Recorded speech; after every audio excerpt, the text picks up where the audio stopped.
All right, another video book review. This one is for David Gemmell and his final book of the Troy trilogy, and the last book that he ever wrote with his wife, actually, who finished it out. But it is The Fall of Kings. Now, I've had no secret that it's, the previous books haven't been, let's say, the best of David Gemmell's works that I've ever read, right? And this book continues that trend, right? Where it is actually, I think, the weakest out of all three of the bunch. But not by a country mile or anything, just by a significant enough for me to notice, right?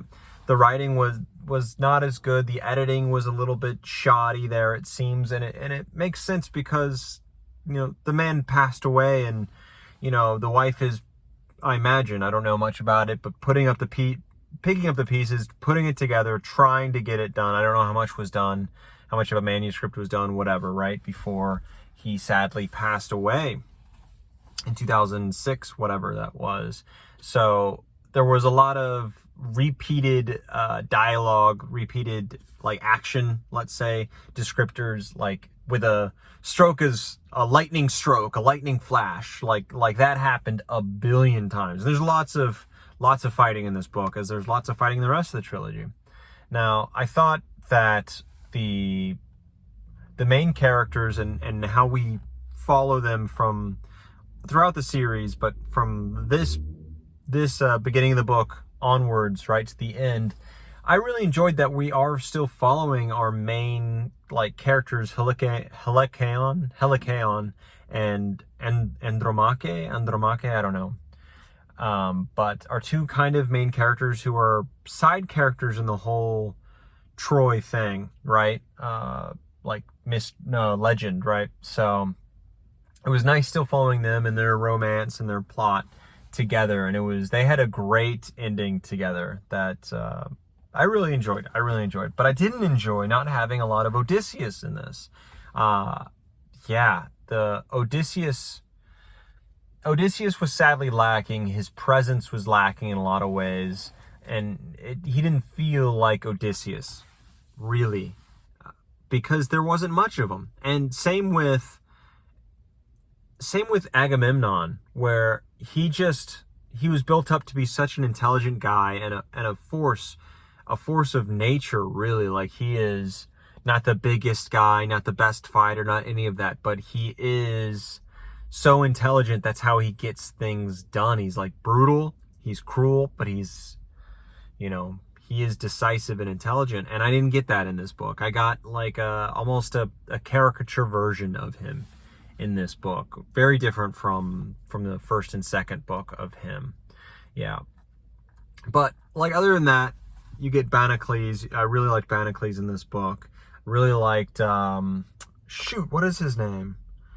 Gosh, I forget his name. The other Greek with Banacles who came with him.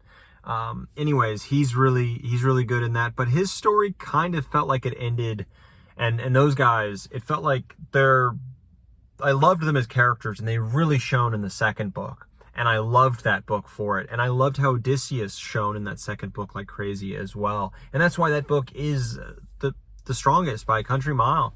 And this book was light on all of them. Yes, it had them, but there was no huge meaningful plot with them. Yes, they had, a few things happen. Yes, they had their finales, let's call them. Summations of their characters and their arcs and all that. We got a finale for them, which is good, and I love seeing those plot threads ended. But that was, left a little bit to be desired because the focus wasn't on them, and I really liked them. I liked them over, actually. I really like them and the focus on them and Odysseus over the focus of Helicon and Andromache, right? So yes, I like them, but I think they kind of pale in comparison to these characters. And that second book is so strong. Gosh, I keep thinking it. It's so strong because it focuses on them. The mythical aspect of it, and where myth meets, let's say, the David Gemmell reality of this historical fiction, what really happened and everything. And I really liked how Gemmell, how he turned things on their head, and how he made things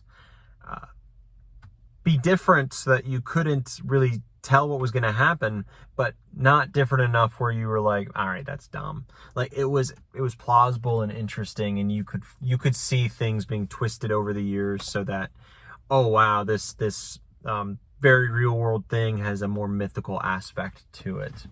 I really like that. But the fight between Hector and Achilles, I thought it was kind of a letdown. It wasn't as, it just wasn't as, it wasn't even as good as their fist fight in the second book. They had a fist fight, and that was, I think that was a really good brawl. But in this one, it was, the focus wasn't the fight. The focus was, it seemed, on getting to that conclusion and how that fight ended up. It was it obviously surprised someone like me who obviously was thinking of Brad Pitt yelling Hector at the walls, angry as heck, and then killing him pretty quickly afterwards. That didn't happen here. Yes, there was a cool fight in the movie, but it was quick in the grand scheme of things. The speed of the fight is not what surprised me. How the fight ended up turning out and all of that, how the duel ended up turning out, did surprise me.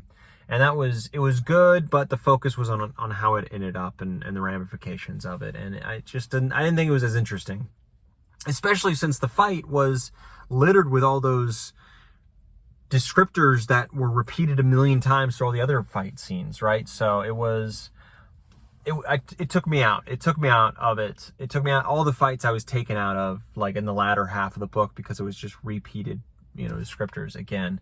So that kind of let me down a bit. But the battles were epic. The fights were epic, even though they were a little bit, it wasn't as engaging as the second book. All that stuff is so well done by Gemmell, better than most anyone else. Like, right, I was let down a bit by the duel, right? But it was better than most things that you'll read, most duels that you'll read. The battles, yes, they have the same descriptors then over and over and over again. However, it's still far more interesting than most battles, and you care so much about these characters that are in the battle. And then there's moments that David Gemmell, almost like a not GGK, but David Gemmell's GGK-ism almost in a way.